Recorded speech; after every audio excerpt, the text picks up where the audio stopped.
Okay, I think we will get started. I want to welcome everyone and say a good afternoon. My name is Judy Margles. I'm the director at the Oregon Jewish Museum and Center for Holocaust Education. Since mid-December, we've been welcoming visitors to our newest exhibition, To Bear Witness, Extraordinary Lives, which we're offering in partnership with the Immigrant Story and photographer Jim Lomason. The exhibition features the stories of 14 refugees and survivors of genocide, 4 survivors of the Holocaust from Austria, Hungary, Czechoslovakia, and Germany, and 10 others from Myanmar, Cambodia, Rwanda, Sudan, Syria, and Tibet. And these are all individuals who found safe haven and rebuilt their lives in Oregon. The exhibition also broaches some thought-provoking questions about the role of photography and film in raising awareness about genocide and atrocity. And we are so grateful to have this amazing panel of experts with us today to discuss this subject, bearing witness through photography and film. This program is offered in partnership with the Never Again Coalition, the Holocaust and Genocide Studies Project at Portland State University, and World Oregon. And I just want to thank my colleagues from these organizations, Lauren Fortgang, Amanda Byron-Singer, and Tim DeRoche, with whom it's always a privilege to work with. We'll put information in the chat so you're able to learn more about their programs. The mission at the Oregon Jewish Museum and Center for Holocaust Education is to explore the legacy of the Jewish people in Oregon, teach the universal lessons of the Holocaust, and provide opportunities for intercultural conversation. We challenge our visitors to resist indifference and discrimination and to envision a just and inclusive world. All of our virtual programming, including today's events, recordings of past events, are offered without charge. We're always grateful for any donation that you might be able to make to support our work or the work of the Never Again Coalition or the Holocaust and Genocide Studies Project. I also want to acknowledge my colleagues, Becca Biggs, our communications manager, Amber Curson, our digital coordinator, for their work in putting this program together today. We have a number of upcoming programs this winter. I'm just going to call out one program which takes place on January 26th, when we kick off our inaugural Herbert and Ella Ostroff program in commemoration of International Holocaust Remembrance Day. And it's with a program titled The Use and Misuse of the Holocaust in American Life. Historian Omer Bartov from Brown University will be leading this discussion. You can find information about upcoming programming, membership opportunities, or donating on our website. Our esteemed panelists today include Greg Constantine, an independent documentary photographer, author, and researcher. Filmmaker Skye Fitzgerald, founder of Skye Film. Rupa Goganini, a photographer and filmmaker from West Virginia, now based in Atlanta and Paris. And I think she's zooming in from Paris today. And John Rudolph, a Portland-based photojournalist and documentary photographer. Their full bios are all in the chat, so you're able to read more about them. And last, but certainly not least, I'm pleased to welcome Julia Dolan, the Minor White Curator of Photography at the Portland Art Museum, who is moderating today's program. Listening to Julia talk about photography is something to behold. I'm always thrilled at the opportunity to be working with her. I'm grateful to all of you for bearing witness to the atrocities of today. Today's format is going to be conversational. We really want to hear from all of you. Put your questions in the Q&A tab, not the chat. We're going to endeavor to answer as many questions as possible. So my great pleasure to turn the program over to Julia Dolan. Welcome, Julia. Thank you so much, Judy. It's always a great pleasure to work with you and the Oregon Jewish Museum and Center for Holocaust Education. So thank you for inviting me to this program. Before we begin and I start with some questions to our panelists, I'd like to just take a moment to ground us and center us a little bit in this conversation. We're beaming in from all over the place, whether we're participating through listening, multiple countries, multiple cities. And a lot's going on right now. Certainly you're coming maybe from another meeting or you're performing childcare while you're listening. A lot is weighing on us at this moment.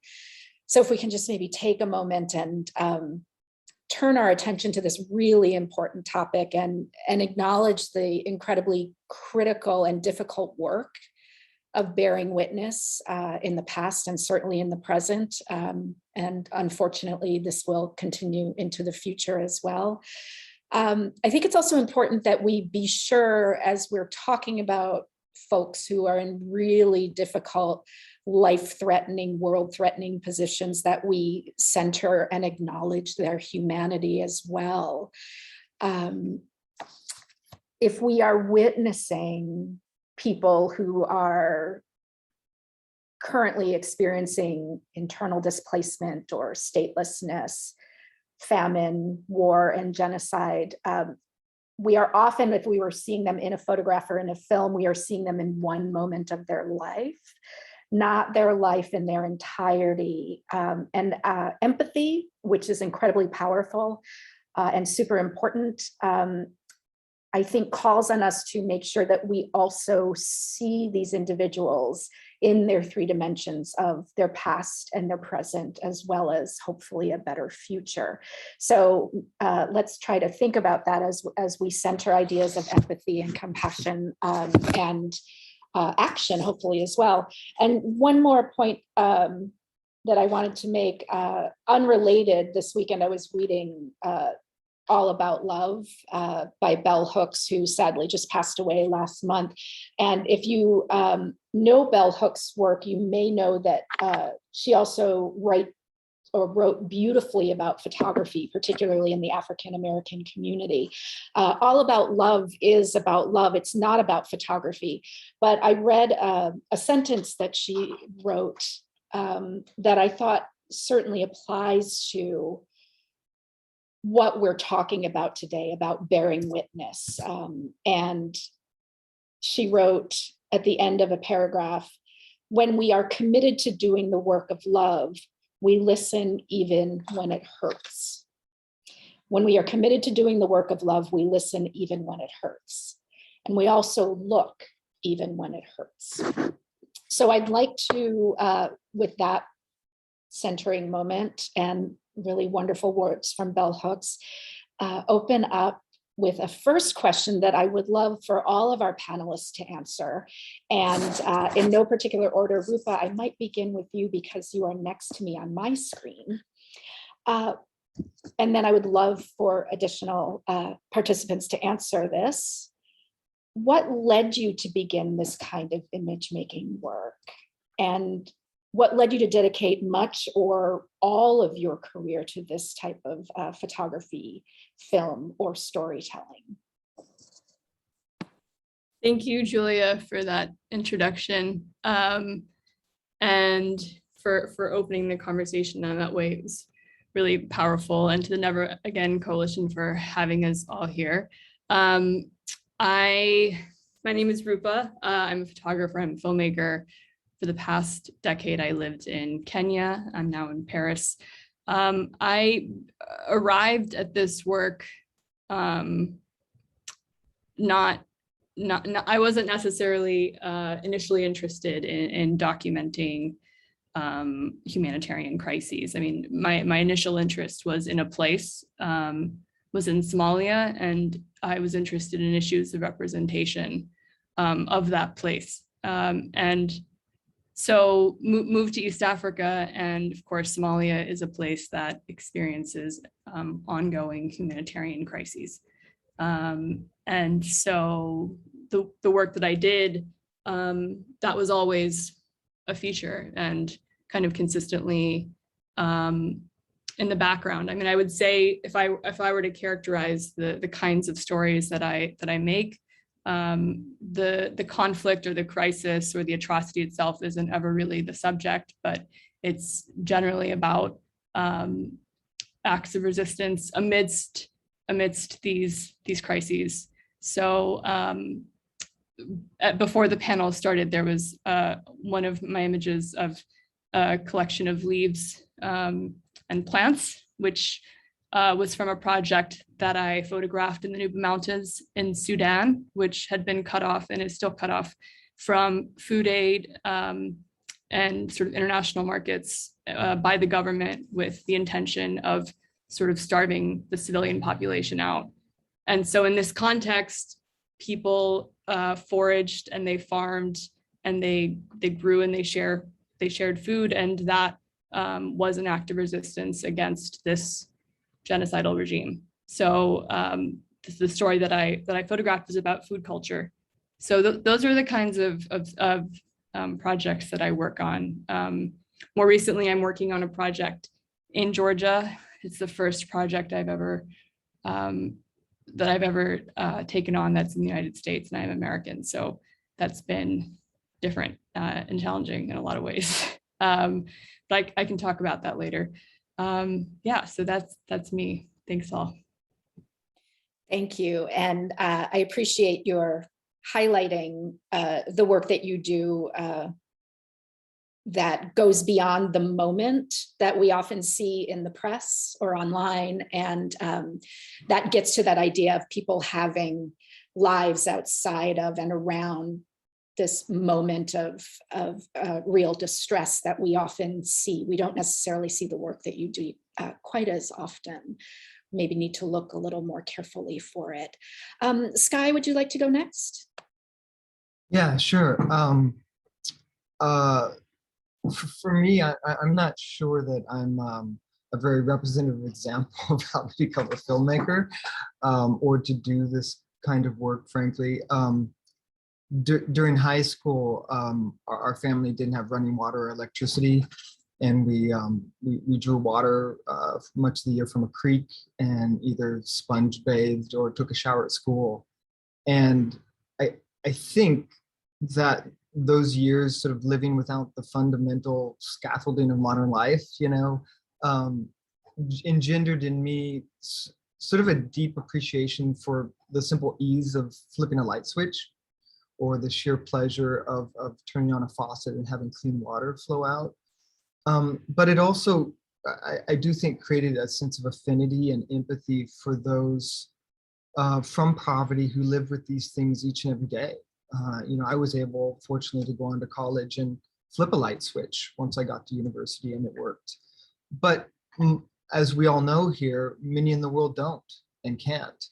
And I think having that background certainly influenced my path to wanting to make sure that people who are in such desperate straits have a chance to have their stories seen and told and heard in deep collaboration with storytellers, both with and without outside of their community. I think the second piece for me is that I've always found sort of the syntax of images far more convincing than any other medium. I think a visual story impacts people really differently than a written story or an orally driven story. It's one thing to hear that 5 million children have died of famine in Yemen. And it's another thing to see what that looks like and to understand how that affects the families by being in the room, right? And so I liked what you said earlier about empathy, because I really think a syntax of images can serve as an empathy machine. And I guess if I didn't feel that way, I'd be an author in a different medium. Thank you so much. I appreciate your sharing an aspect of your earlier history before college, and that resonates in terms of connection with those you work with. And I also appreciate that you brought up the idea of collaboration, which I think is something that we will get to as we get further into this conversation. John, would you like to go next?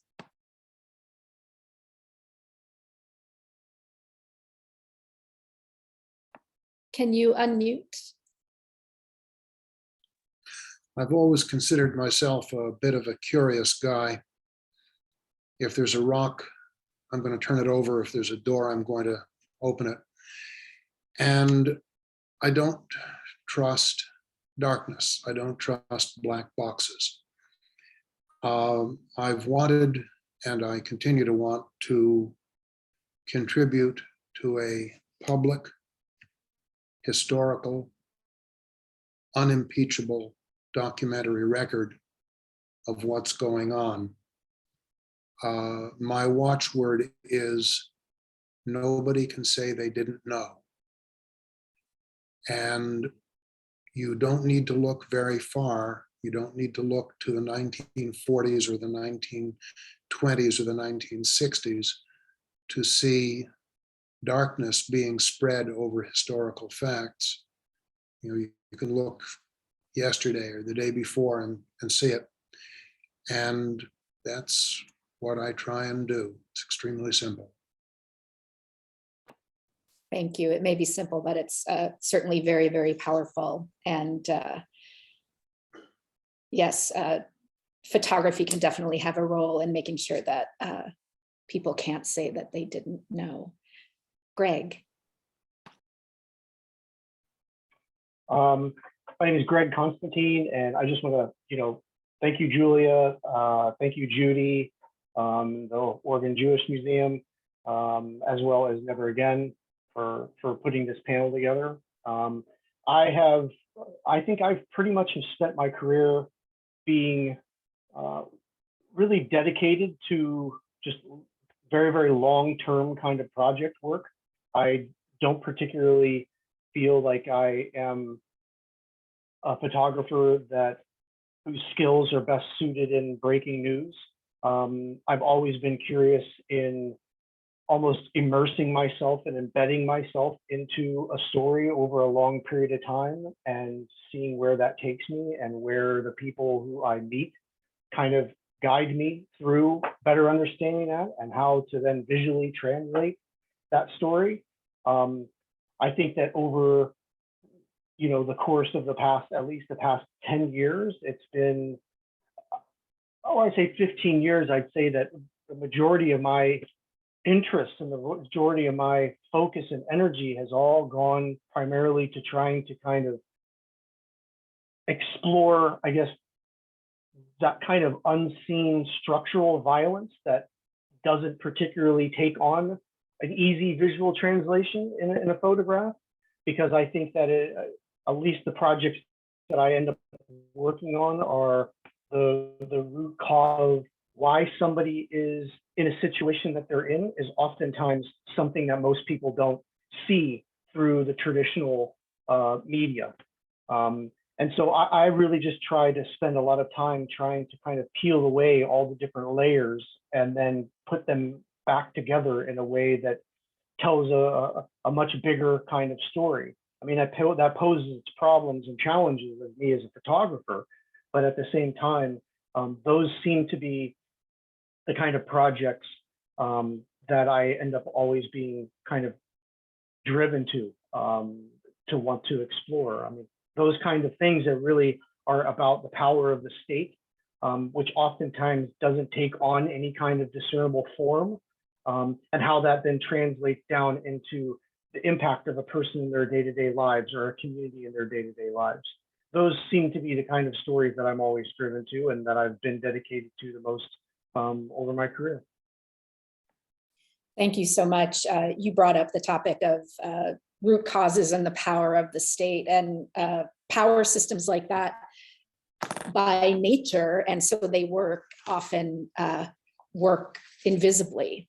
So how does one capture that visually or through language in order to point to the fact that it's working invisibly and controlling so much down to individuals? Thank you all very much for those answers. The next question I'm trying to still form in my head, and so it might not come out incredibly well. So forgive me if it sounds a little clumsy. There's a lot to encompass here with all of the work that you all do. And so I'm wondering about how you may see your role, not only in bearing witness, being present with people and for people and recording their experiences. But what do? You are a human being, and we have, again, systems that are apparently set up, whether it's in documentary photography or some types of filmmaking, where you are meant to record, but you are not necessarily meant to interact, be affected. You're a lens and you're producing something to bring back to other people to demonstrate what you have seen. And some systems expect us to be as neutral as possible. I would argue that that's not possible, while other people might argue with me that, of course, it's possible, that there's a neutrality to photography or filmmaking because it has that, what we call the indexical quality. It happened, you're recording it as it's happening. But we're all human beings and we bring things to this work that we do. So how do you feel when you're in these places where you're witnessing something that is desperately heartbreaking, super painful, or life risking, whether for you, but oftentimes for the people you're photographing? Do you keep distance and feel that the work that you're doing is better distance then, so that you can move it to larger audiences later and do work after the fact? Or are there times that you just say, you know what, I am a human being, I am seeing someone who needs help in this very moment, and I'm going to break that tradition, I'm going to break that wall, and I'm going to help in this moment? I don't know if that question makes sense. If you need clarification, please let me know. John, do you have thoughts on this to begin us? Yeah, my watchword is, get the story, don't be the story. So I have to compartmentalize, and I do, to some extent, rely on the camera to be a wall between me and some of the things that go on in front of me. Every photographer I know, myself included, have at one point or another done physical things to fish people out of really bad situations. Yeah, we're all human beings. But I'm not doing anyone any favor, and I'm not doing the situation that I'm recording any favor if I get too distracted by my own responses. I think I should pay more attention to their responses. Of course, I want to get emotionally compelling photographs that grab people. I don't want to just do snapshots, because that's what I want to do, is get people to see the story that was in front of me as I saw it. Yes, some of those things are difficult to watch, they're difficult to engage in, but you have to do this. You're not doing the world, you're not doing history a favor if you let that obscure your vision. Thank you. If that sounds a little clinical, so be it. But every one of us has made pictures of difficult things, and if they're any good, if they have any veracity or compelling nature, they have to stand on their own rather than being filtered through my own responses. Thank you. I appreciate the honesty in that. It's not it's not an easy thing to talk about. And I also want to acknowledge that everybody comes to their image making from different places. And John, I think to an extent, you may sometimes be in the moment, one of the more critical moments of wherever you are, whatever you're documenting, and other folks on this call are making imagery at different points within a crisis or a situation. So other folks may have a different way of approaching it. Greg, would you like to talk about how you exist? Yeah, sure. I think that if I look back, there's moments where where I find myself in situations where there is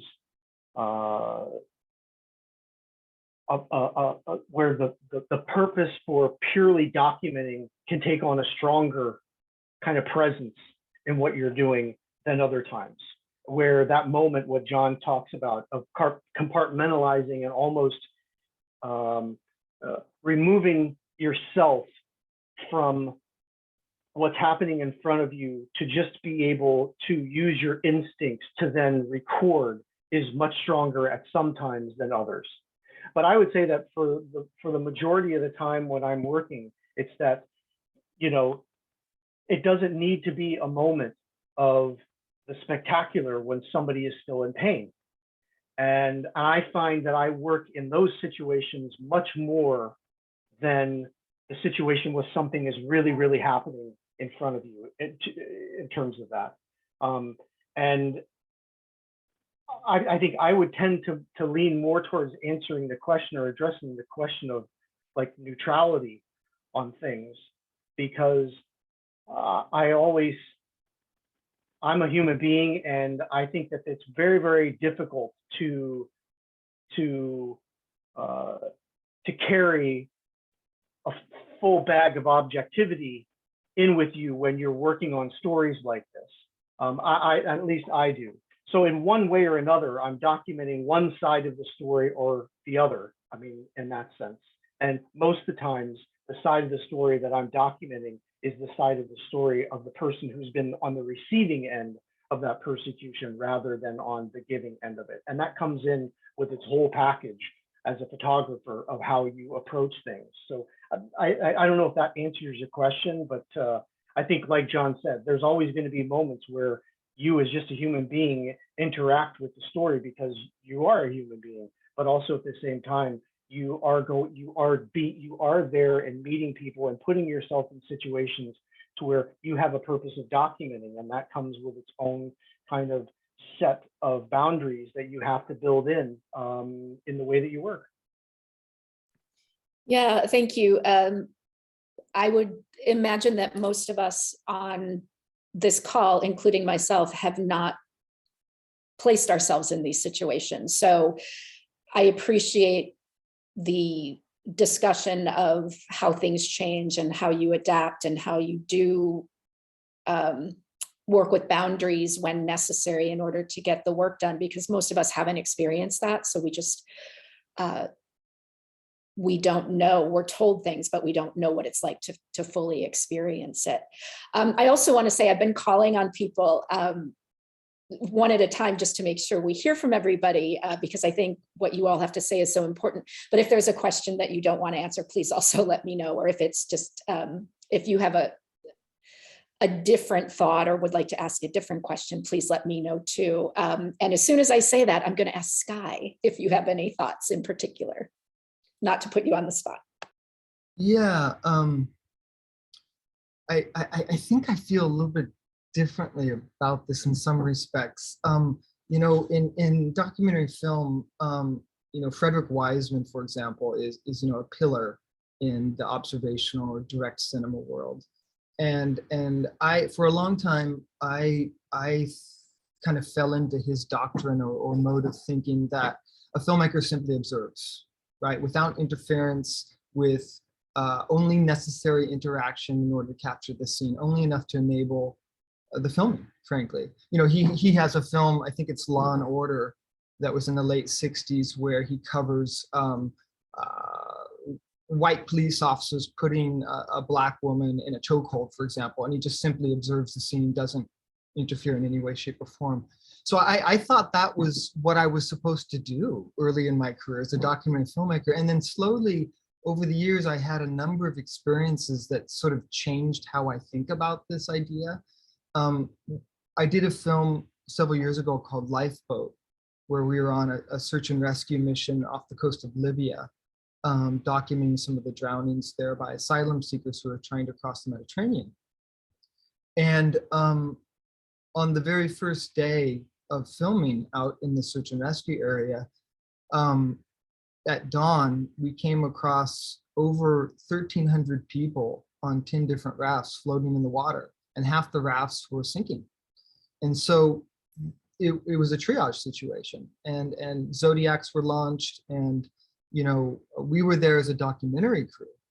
So we were out on the Zodiac, and as we approached one of the boats, these asylum seekers were getting pushed off the rafts. Sometimes they were falling off. Sometimes they were jumping off to try to get into the Zodiac, the small little Zodiac that can only carry 10 people. And a lot of the asylum seekers, it became really apparent, couldn't swim.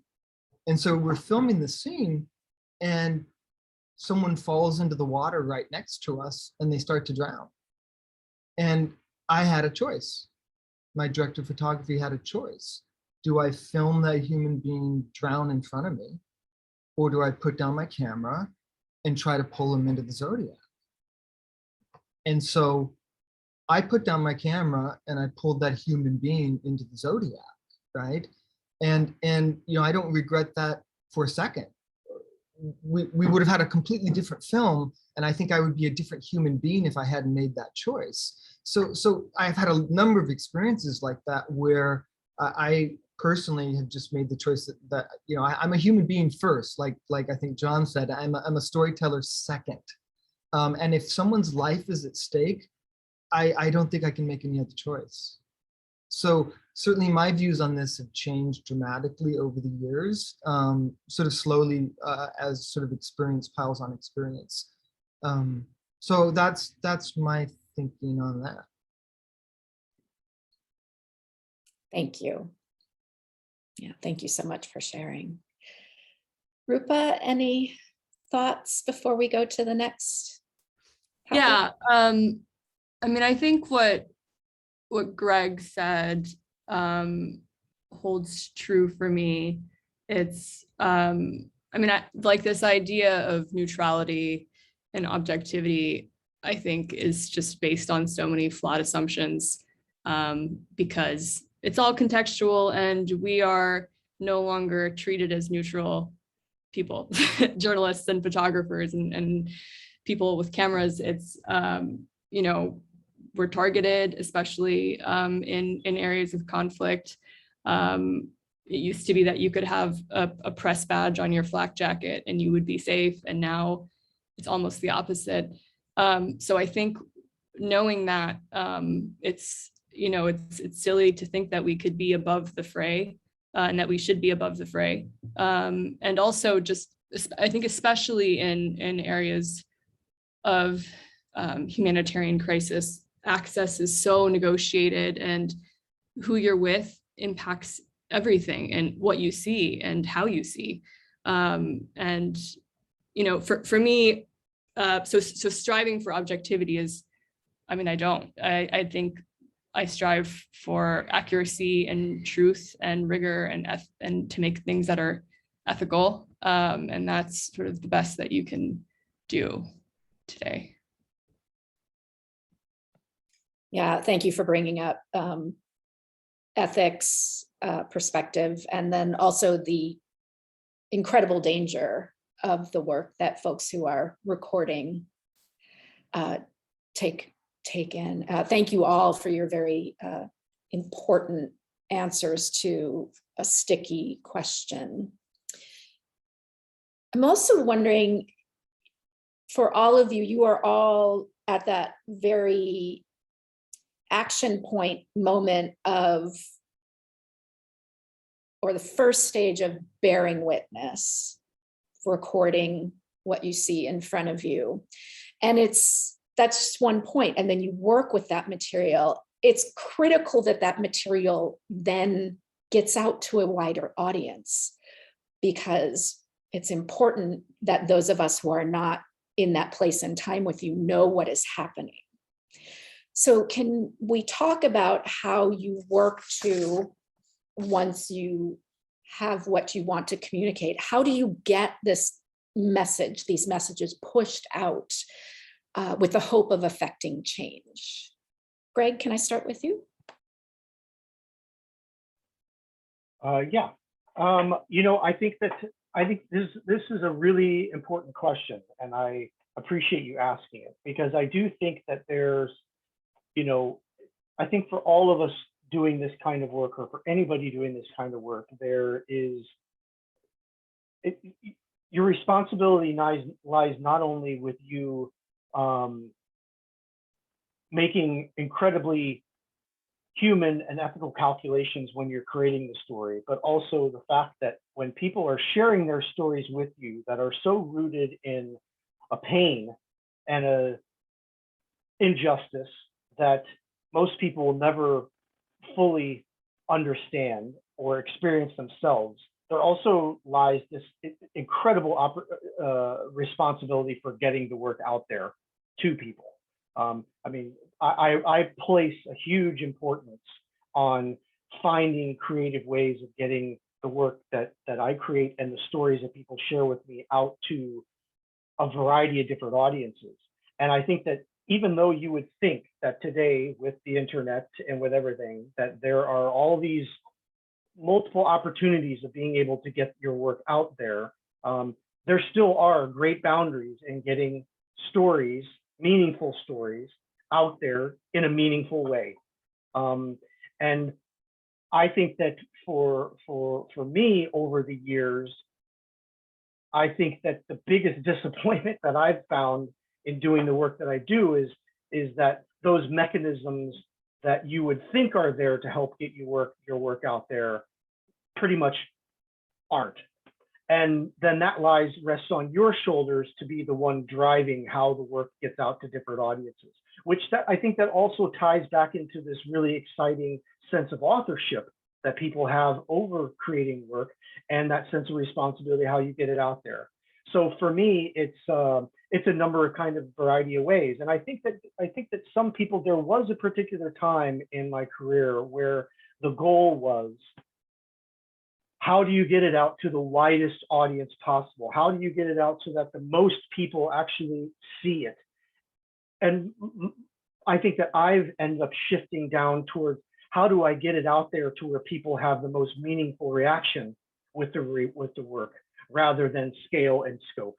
Scale and scope is always important, but I find that I get the biggest reward out of seeing people who really engage with the work in a very, very meaningful way. And that can be creative exhibitions or self-publications, or targeted ways of doing something on a website. I mean, those are the things that I feel really end up, to the day I feel like I've lived up to my responsibility and my obligation to the people who have shared their stories with me, rather than just putting it into a space where you're relying on everybody to engage with it.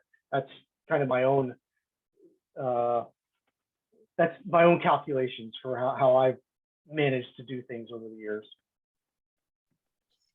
Thank you. And Sky, speaking of scale and scope, as I was looking through your website the other day, I did watch the interview that you had with Trevor Noah and The Daily Show. So not every film gets that attention. So you may have some insight on how to get word out to people who have types of power, for lack of a better term, that can push the word out and the information out even further. Yeah, it's interesting you bring that up, because I think on that talk with Trevor, I mentioned I mentioned this little film called Seeds of Destiny, maybe. But most people don't know this, but there's this, I kind of fall into the tradition of this little film, which was put out right after World War II, actually. And it's to this day, it's one of the highest grossing documentary films of all time, adjusted for inflation. It raised over, I think, $200 million for sort of the orphans who were starving after Hitler's regime was put down. And it was, it's a really shocking film, but it had incredible real world impact, right? And so I believe that, there's this nexus of journalism and activism sort of on the fringes of broadcast journalism that I try to fit into. And so Hunger Ward, for example, which was the film I was talking with Trevor about, this is a film about a human caused famine.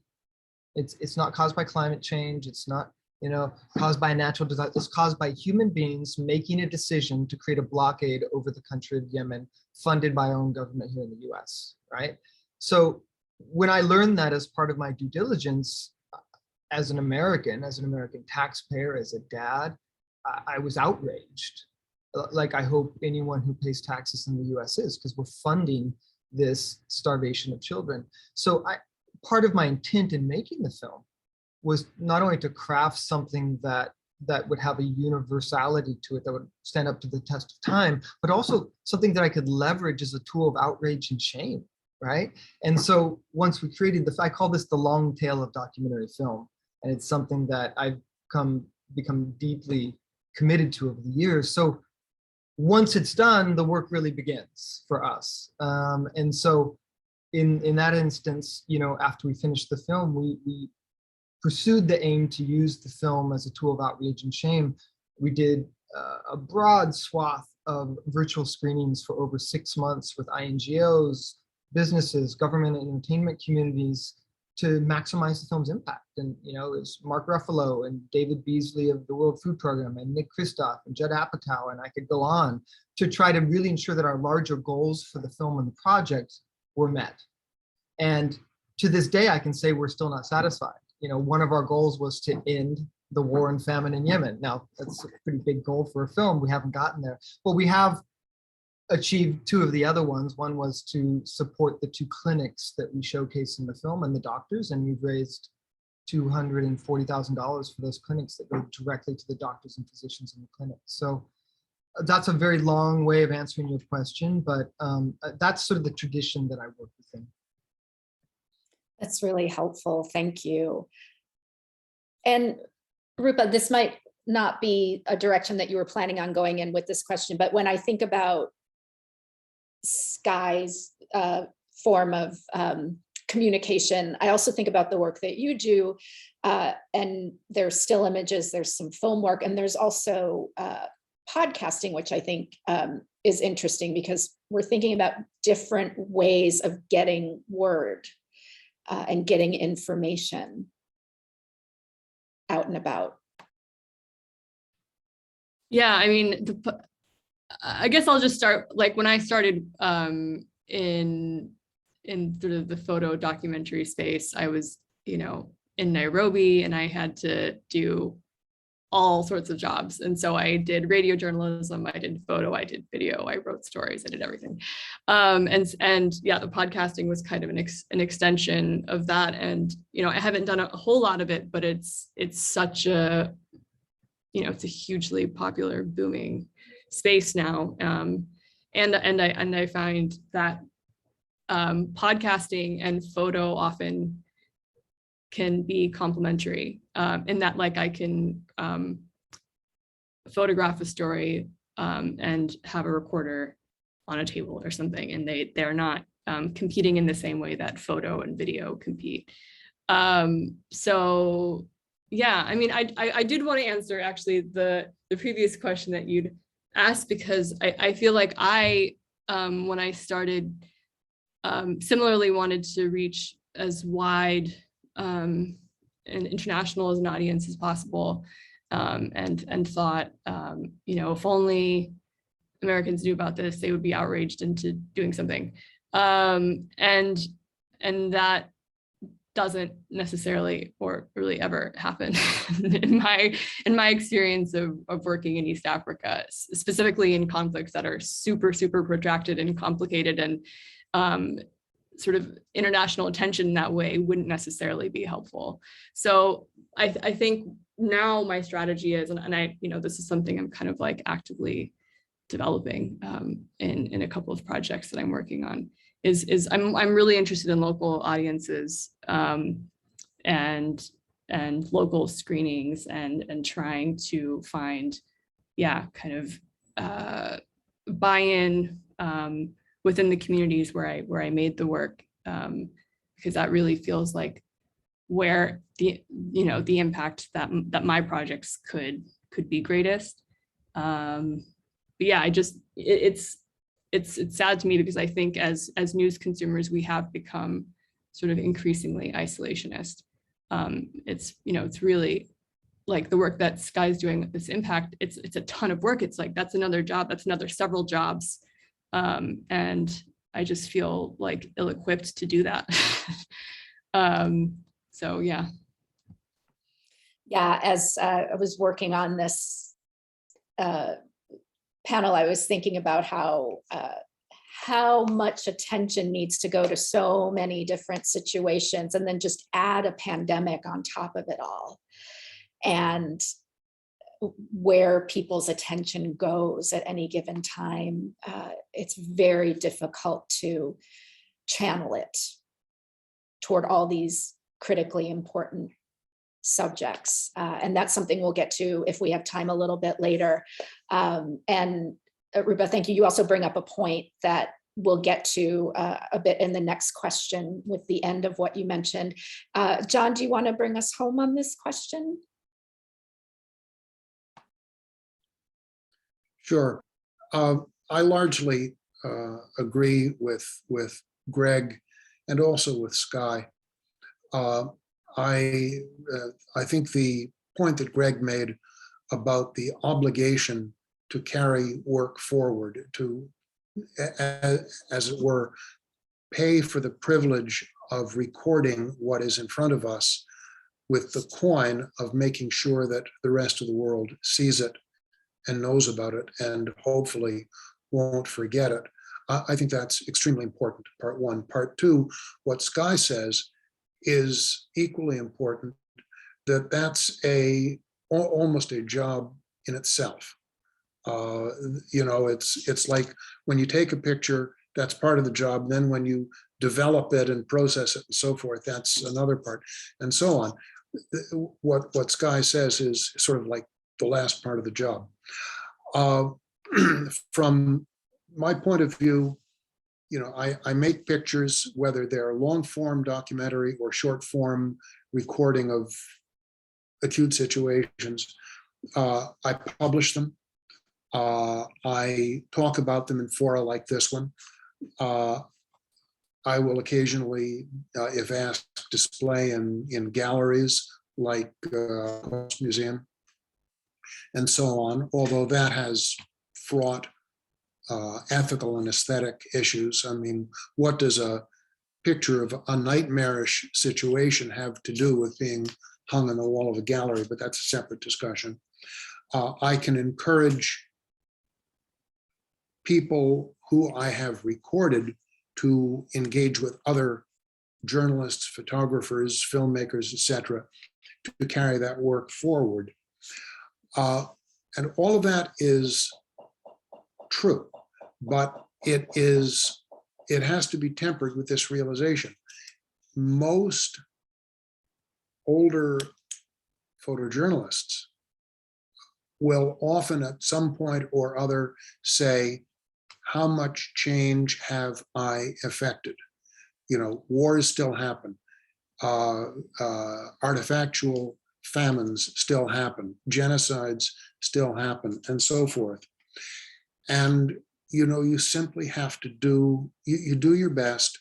You make sure the record is clear. You make sure it's unimpeachable. And, the pictures that have made it, everybody in the world knows Napalm Girl. Everybody in the world knows Saigon execution. Everybody in the world knows Aylan Kurdi. Everybody. Those are pictures that are generational. You can't expect to do that every day, but you just keep trying. Thank you. Yeah, and if we have time, we'll also get to that topic, John, about things like empathy fatigue and so on. We're learning so much from all of you, and I'm really grateful for it. And I have so many more questions that we may not get to, but I would like to talk about the individuals you're working with when you are working on your projects. And I'd love to know how you work to center the people who you're working with. And I know there are many different approaches to this. And something I'm personally interested in is trying to get past this idea that people are voiceless. Over time, I've learned that that's really not true. It's just whether or not we're listening or whether or not folks are being given a microphone. I don't power structures definitely work to keep voices silenced, but I would argue that that doesn't make people silent or voiceless. So I'm wondering how you interact with people who are going through potentially one of the worst situations of their lives, or they're dealing with the aftermath of that time. And how do you counteract the idea that those with whom you are working have no power and have no say? Oh, and I should perhaps choose someone. Let's see, Rupa. I think in the context in which I work, I'm not usually doing kind of breaking news frontline stuff. So, there's kind of acute crisis, but it's not, there's also life. There's a lot of life, and that's sort of what I'm documenting. And so for me, a consistent thing that I do is a lot of the work that I do is really funny. Like most of the films, they're really funny. And that's really important to me because some of the, some of like the funniest and darkest humor is in Mogadishu and or in, amidst these crises in which there's a lot of light. There's extremes. And so that to me is really important, is to sort of show the fullness and all of the texture of people's experience in these situations.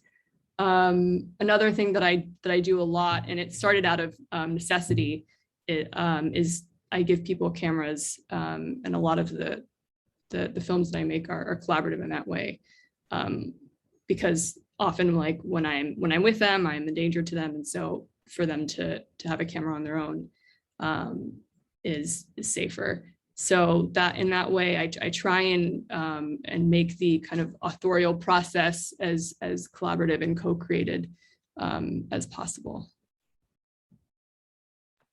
Thank you so much. And I just want to do a time check for everybody. It's 12:54 Pacific.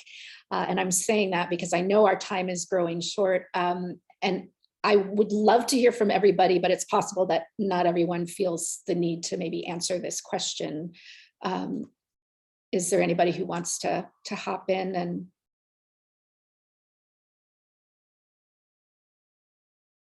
Greg? Maybe? I'll go if no one else is going to. This is such a fascinating question. I really love this.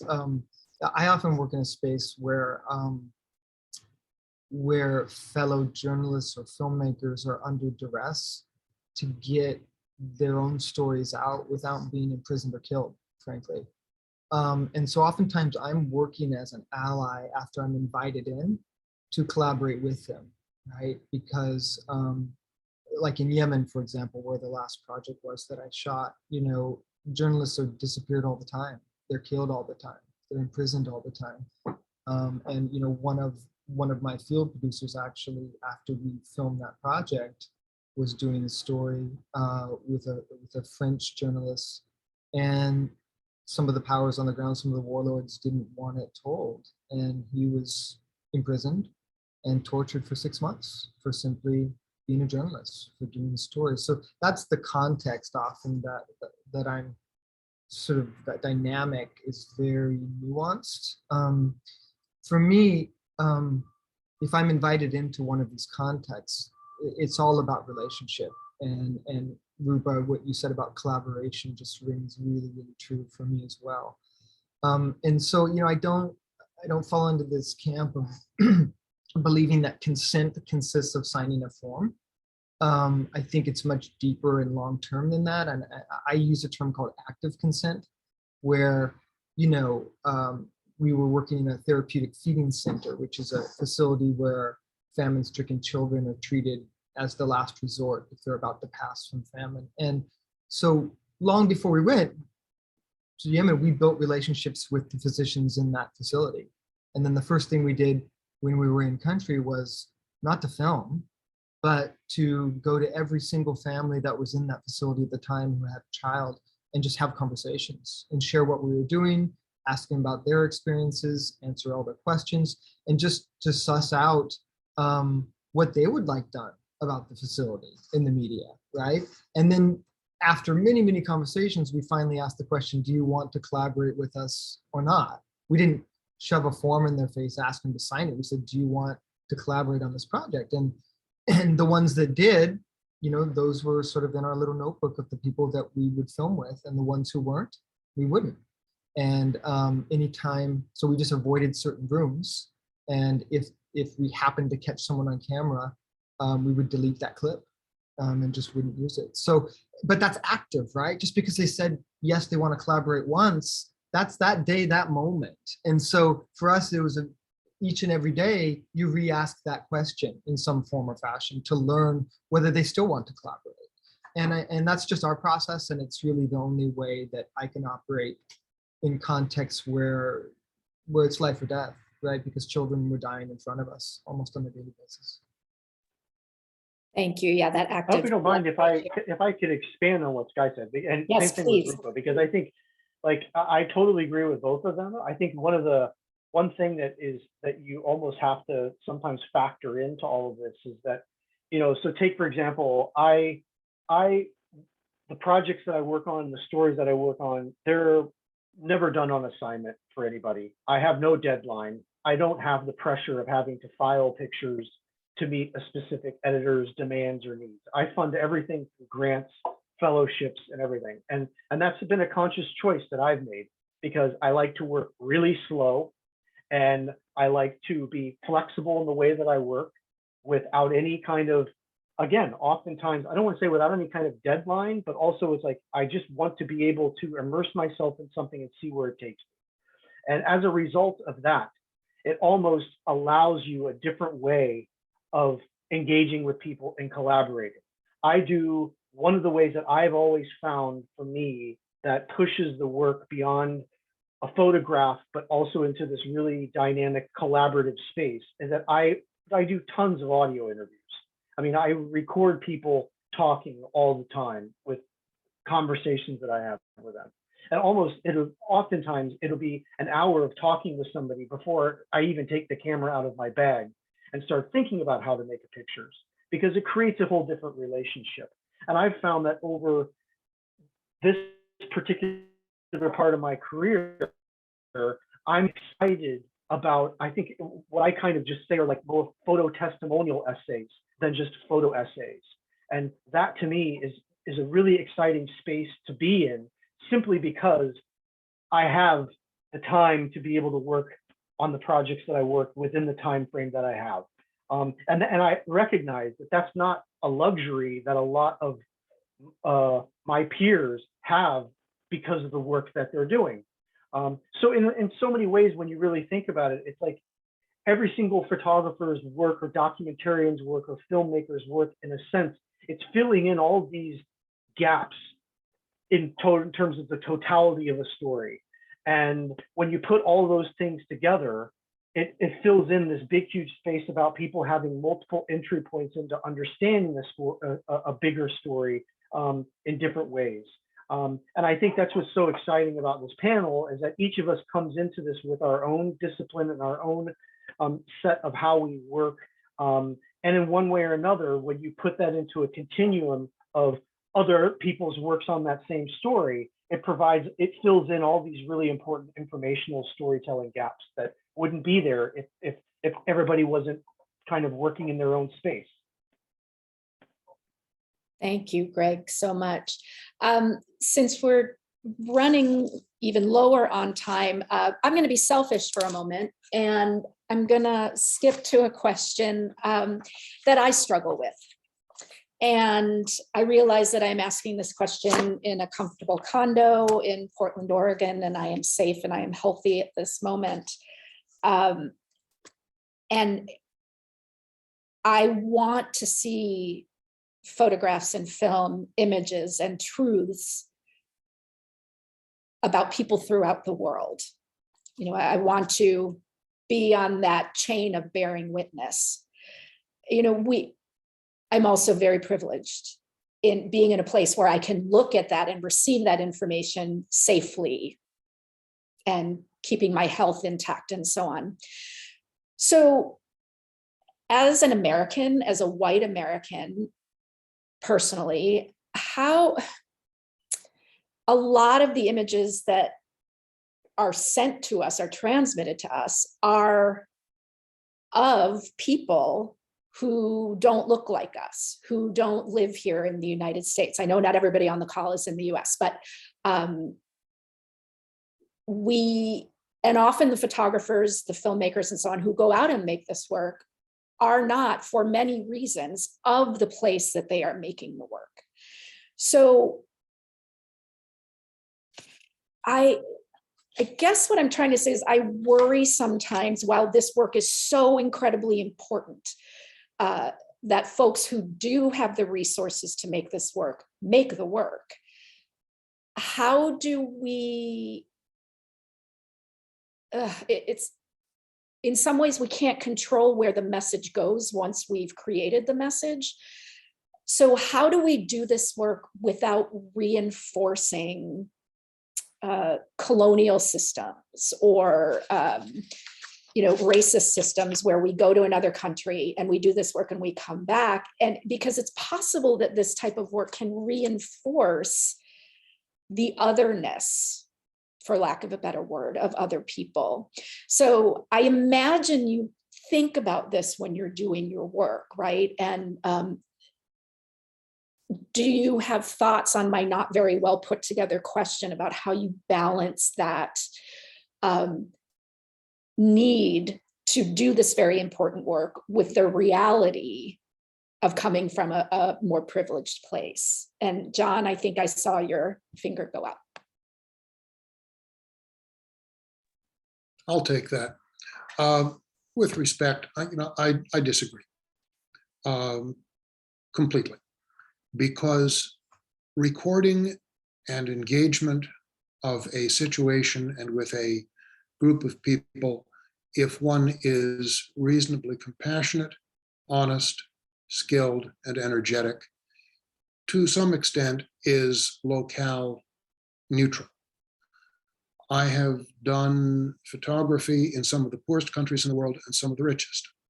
And they are motivated by the same goals, and they're done with the same mechanisms. I don't, I could be blind on this, but I doubt it. I don't think I'm enforcing American exceptionalism or colonialism, because I've made similar types of pictures, a mile from where I'm sitting right now and 10,000 miles from where I'm sitting right now. I think the relevant variable is not my nationality or how much money I have, but how much honesty and clarity I'm willing to put into the work. Thanks. I appreciate the honesty. I'm sure everybody else does as well. Anybody else like to try to take this one on? Sure. I'm going to say something that's probably very non-PC, and we'll just see where it goes. My issue with this paradigm that you expressed is, in a larger sense, I think as soon as we start to dictate who can tell what story, I feel like we begin to sort of eviscerate the very foundation of creative storytelling. And I think the danger is that it can become a form of self-censorship. And if it does, then in the end, I think that hurts us all by dictating what kind of story is told and why. And I also think it can actually endanger the growth of cross-cultural empathy. Think about, for example, Chloe Zhao, for example. Does she have the right to tell a story based on a native reservation in the US, like she did with Songs My Father Taught Me in the rural west of the US? She's a Chinese woman from a billionaire family in China, right? And yet she does really powerful work here in the US, right?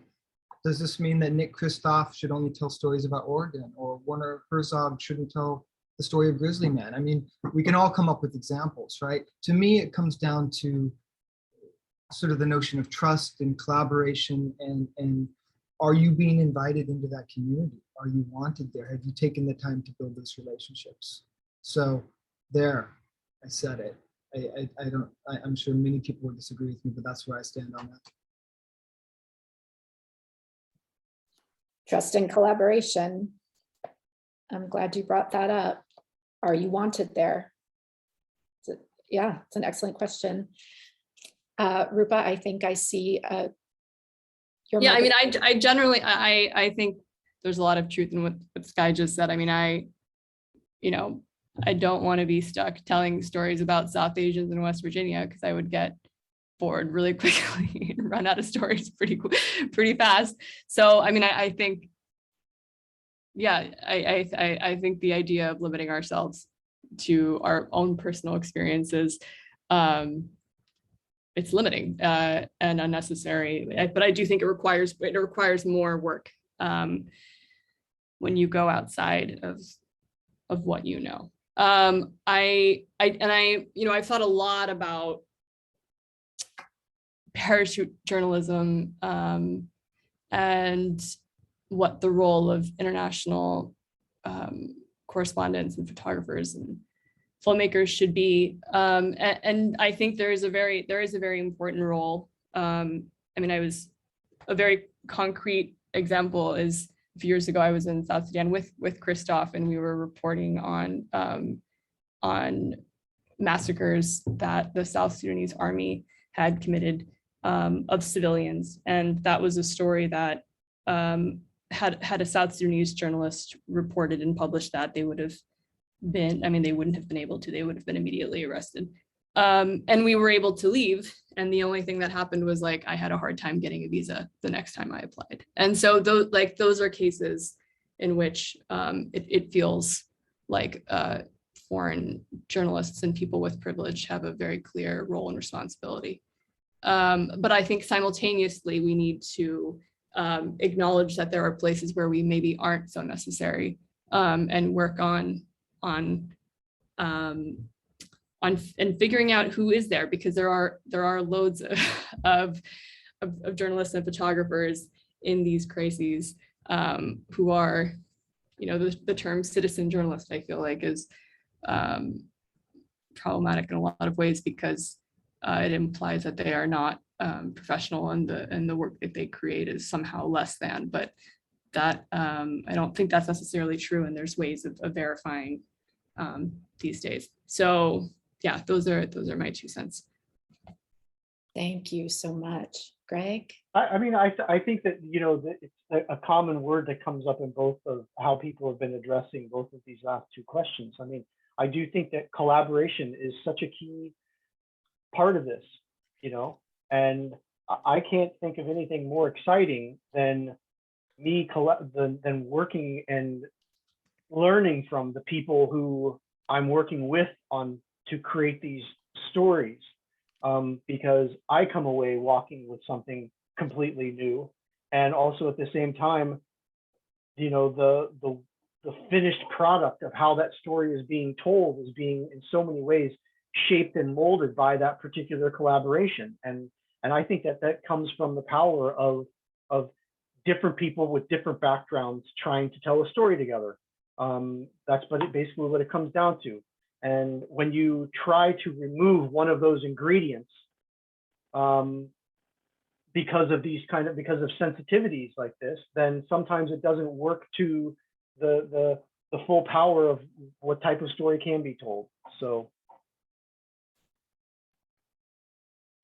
Well, thank you all for being so gracious in answering that question. I know it's a tough one, and it's, like I said, it's one that I wrestle with. So it was important for me, and hopefully for others, to hear your perspectives on that. I am so grateful for all of your time and information. And Judy has hopped on. We potentially have One question. It sounds like we have one question from the. And I'd love to ask. I'm so sorry. Well, I'm not sorry, because the panel was absolutely fantastic. But I think a question that did come in from the audience is sort of a continuation of this really kind of difficult question that Julia posed. But and it goes to the people that you're photographing, and how do you So you've done your project, you're finished. How do you provide access to the people who are in your photos? Oh, I will ask Rupa to start since she's right there on my screen.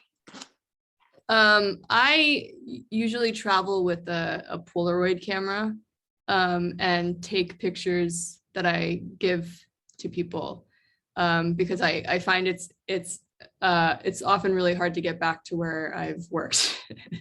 And so actually printing and bringing images back is not usually very realistic. So that is something I do. And if they have a WhatsApp, then I always WhatsApp people photos.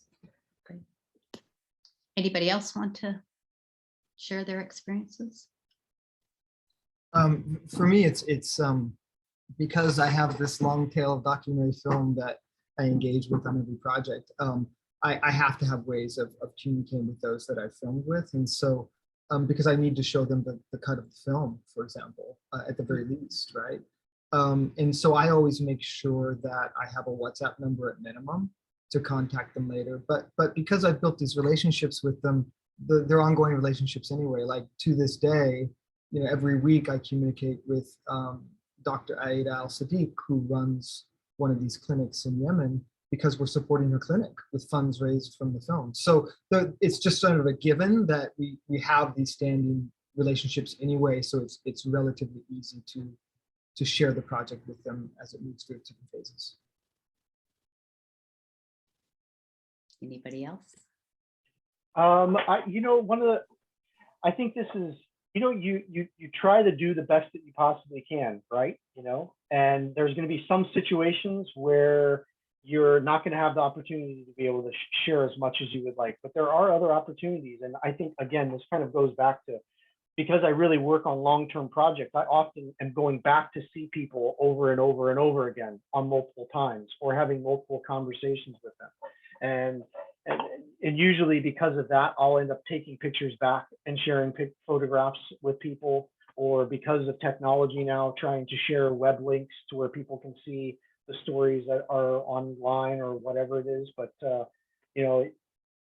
I guess you just try to do the best you can. And fortunately, technology has opened up new ways of being able to do it through WhatsApp or Signal or whatever. But yeah, same thing with me. So.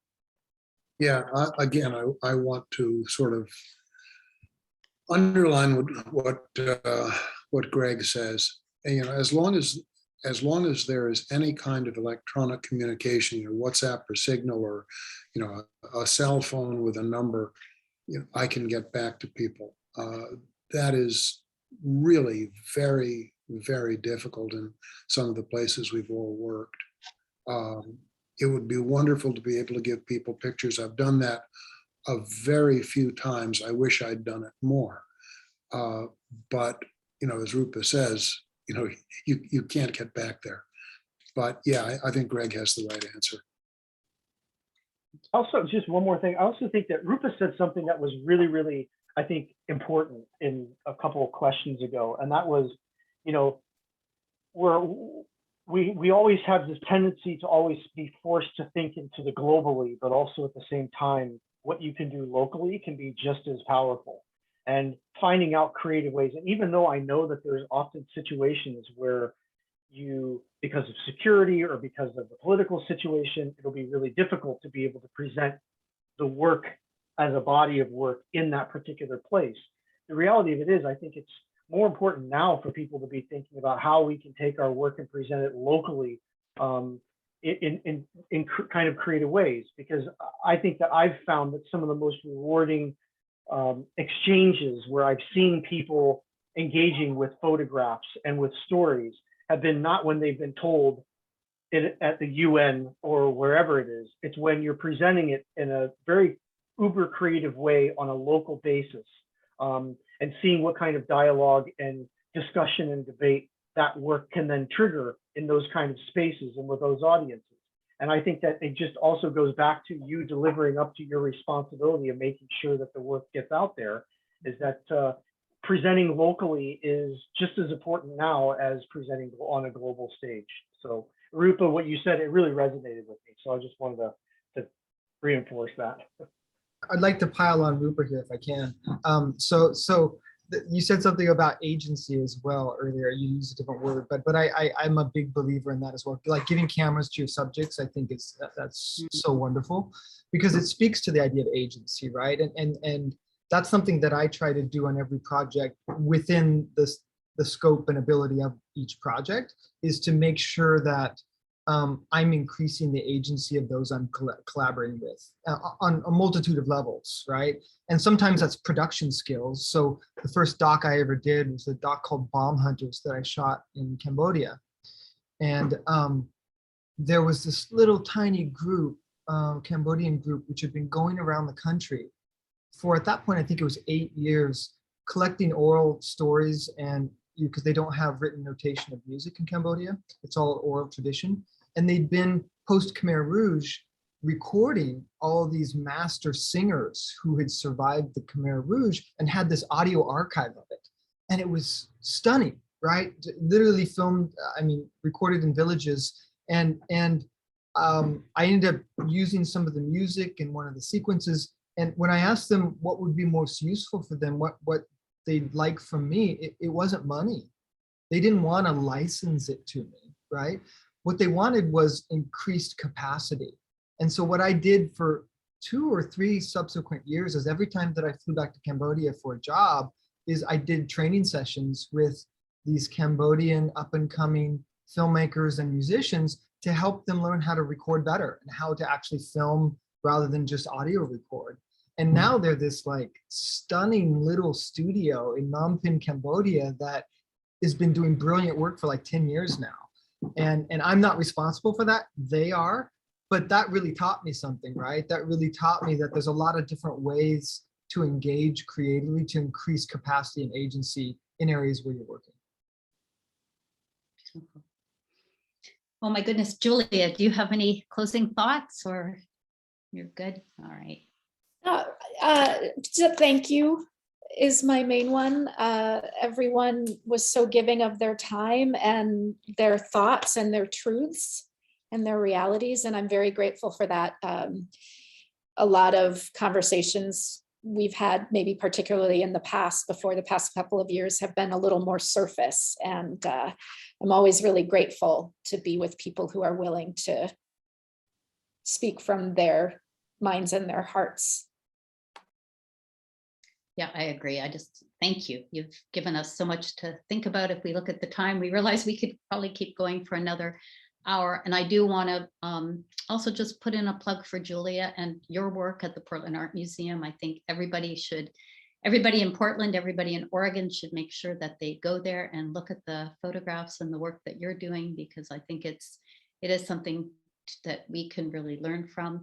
And a shameless plug for our exhibit, and John Rudolph has images in our exhibit, so I hope that you'll come see to bear witness. And to John, to Rupa, and to Sky as well, I'm so glad your websites are on in the chat, and they're also on our website, so do look everyone up. I want to thank everyone for attending today, and take care, stay healthy, and until next time, good afternoon. Thanks so much. Thank you. Thanks, everyone. Thank Thank you. you very much.